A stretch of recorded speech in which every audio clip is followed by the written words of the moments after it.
देखा था सपना, वेद पुराण अपनाया जग ने, वेद पुराण अपनाया जग ने, जिससे निकला नाट्य शास्त्र अपना, जिससे निकला नाट्य शास्त्र अपना। भरत मुनि ने सूत्र बनाया, भरत मुनि ने सूत्र बनाया, अंगिकम वाचिकम आहार्य सात्विकम, अंगिकम वाचिकम आहार्य सात्विकम। यही तो है अपना वसुदेव कुटुंबकम, यही तो है अपना वसुदेव कुटुंबकम। पूर्वी का रंग समाप्त हो गया है, चलो अब जो कुछ सीखा है उसका अभ्यास करो। यह नवीन प्रयोग है, इसमें तनिक भी चूक नहीं होनी चाहिए।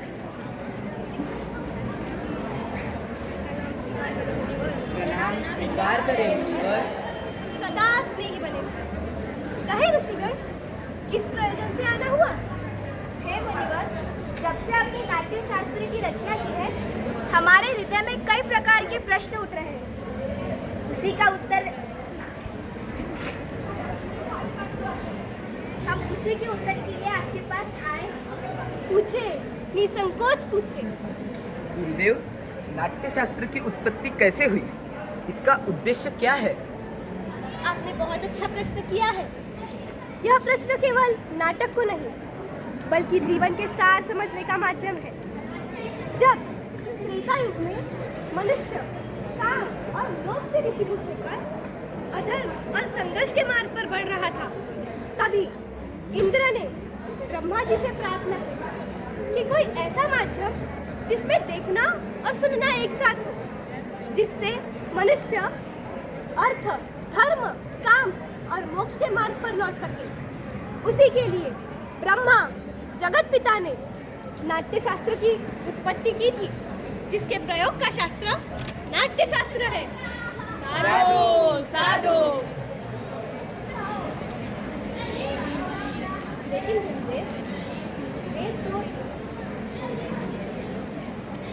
लेकिन जिनसे वेद तो ज्ञान का भंडार है।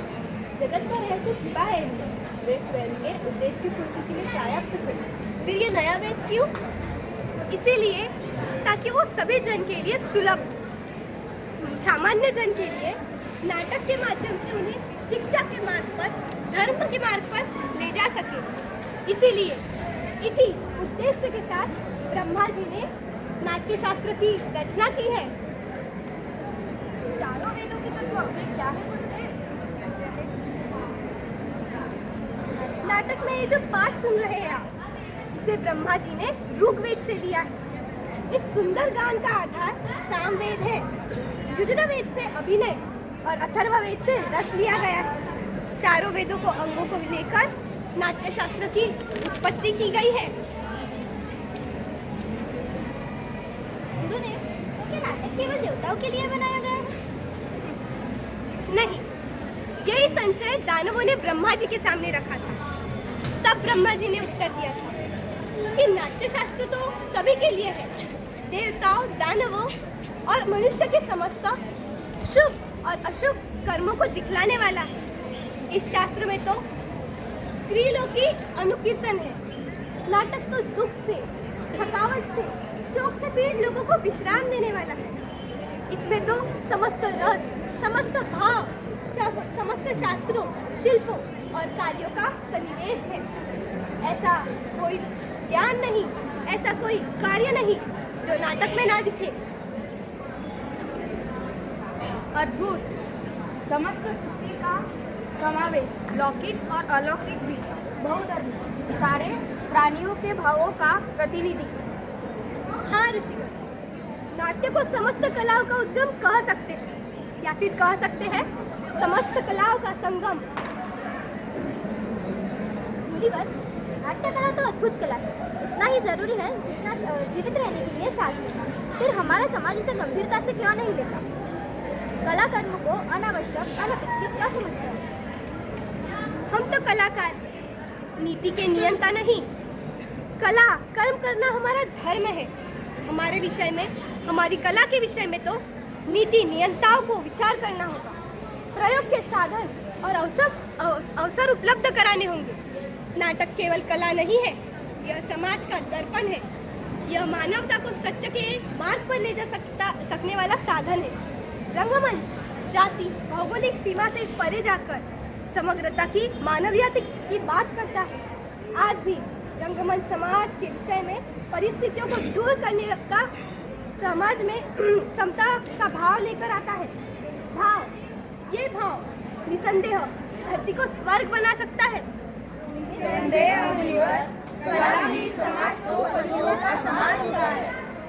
इसी आशा और अपेक्षा के साथ कि समाज कला और कलाकारों को वो स्थान दे जिसके वे अधिकारी हैं, मैंने इस नाट्य शास्त्र को पंचम वेद कहकर पुकारा है।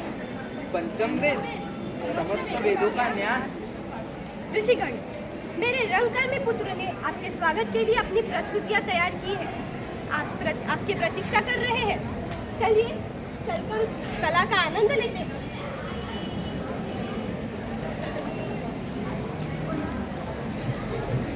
वृद्धि हो इस राष्ट्र की आशा सभी की पूर्ण हो। वृद्धि हो इस राष्ट्र की आशा सभी की पूर्ण हो। सृष्टि वह आनंद की जग में सदा संपूर्ण हो। सृष्टि व आनंद की जग में सदा संपूर्ण हो। धरती सदा फूले फले ऊपर विमल आकाश हो। धरती सदा फूले फले ऊपर विमल आकाश हो। सज्जन रहे निर्भय सदा वह दुर्जनों का नाश हो। सज्जन रहे निर्भय सदा वह दुर्जनों का नाश हो।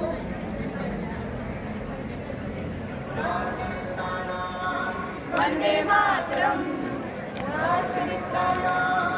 वंदे मातरम, वंदे मातरम, सर्वे भवन्तु सुखिनः। वंदे मातरम, वंदे मातरम,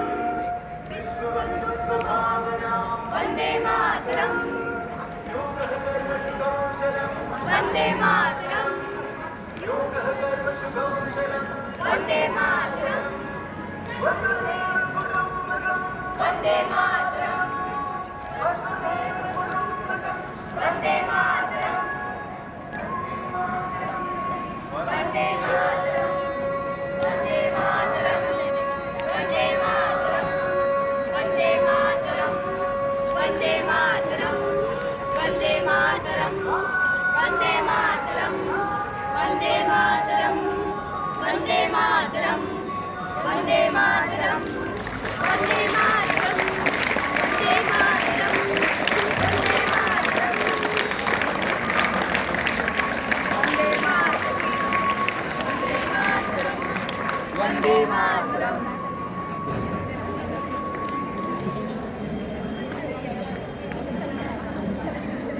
बद्दल थोडीशी मला माहीत नव्हती, पण आज कळलं की भरत मुनीने त्याची रचना केलेली आहे. तर माणूस हा बौद्धिक प्राणी आहे. इतर प्राण्याला तो खाऊन पिऊन झोपू शकत नाही. त्याला काहीतरी काम करायला, काहीतरी नवीन नवीन क्षेत्राची आवश्यकता आहे. आणि या नाट्याद्वारे पुष्कळशा आपण सामाजिक समस्या त्याचं निराकरण आपण देऊ शकतो. नुसतं भाषणाने जे होऊ शकत नाही ते नाट्याद्वारे करता येईल. ठीक आहे. आणि नाटक कसं आहे, चांगलं जीवन जगण्याकरता नाटक फार आवश्यक आहे. सरळ सरळ जो जीवन जगतो त्याला फार त्रास होतो. बरोबर. Thank you sir. आज किशोर सरांनी खरंच मुलांना छान तयार केलं. आणि नाटक कसं असतं आणि नाटकाद्वारे आपण समाजाचं प्रबोधन कसं करू शकतो, कारण आपल्या भावना आपण लोकांपर्यंत पोचवतो हे आपण नाटकातून करू शकतो. आणि नाटकामध्ये जे रिअल म्हणजे खरी परिस्थिती असते ती आपण लोकांसमोर आणण्याचा प्रयत्न करतो. आणि त्यातून खरंच समाज प्रबोधनाला एक चालना मिळते म्हणा, किंवा म्हणजे नाटक कसं असतं, कारण प्रत्येक जण आपल्या जीवनात नाटक करतो, अगदी लहानपासून ते मोठ्यांपर्यंत. तुम्ही बघितलं असेल की लहान मुलंसुद्धा आपल्याला काही पाहिजे असेल तर तो सहज मागणार नाही आईला. तो काहीतरी असं आपटून उपटून, म्हणजे नाटकच झालं शेवटी ते. आणि त्या नाटकातून म्हणजे मला काहीतरी हवं हे आईला सांगतो, वडिलांना सांगतो आणि आपली मागणी पूर्ण करतो.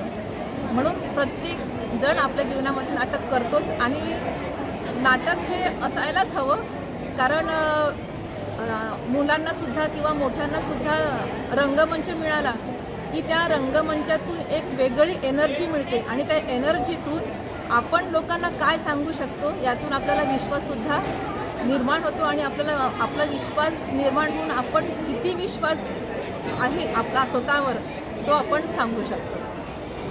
थँक्यू आणि किशोर सर खूप खूप धन्यवाद. Thank you ma'am. Thank you ma'am. या नाटकामध्ये एक लाईन होती की नाट्य बिना मनुष्य का जीवन ये पशु जैसा होता. तर याच्यावर तुमचं काय अभिप्राय आहे? नमस्कार, मी सौ अनघा मंगेश सालपेकर, गायत्री कॉन्व्हेंट नंदनवनतर्फे मी तुमच्याशी संपर्क साधते आहे. आज दिनांक 12 फरवरी 2025 आपले ऋषी भरत मुनी है ना, यांनी आज नाटकाचा आविष्कार केला.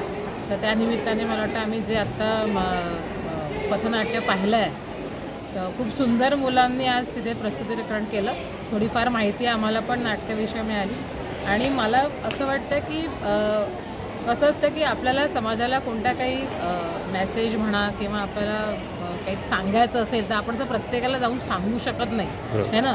तर नाटक हे असं प्लॅटफॉर्म आहे की इथे आपण काही कॅरेक्टर्स तयार केले आणि मग ते त्यांच्या डायलॉग्स थ्रू तो मेसेज, जसं समाजामध्ये काही परिवर्तन आणायचं आहे आपल्याला किंवा अजून कुठे काही मोठा बदल आणायचा आहे जो खूप जरुरी आहे, तो आपण पथनाट्य म्हणा किंवा जी नाटकं आपण हॉलमध्ये प्रस्तुत करतो त्या नाटकाद्वारे म्हणा आपण तो मेसेज लोकांपर्यंत पोहोचू शकतो. आणि अशाप्रमाणे आपण ही जनजागृती सगळीकडे करू शकतो. Thank you. Thank you so much. Thank you.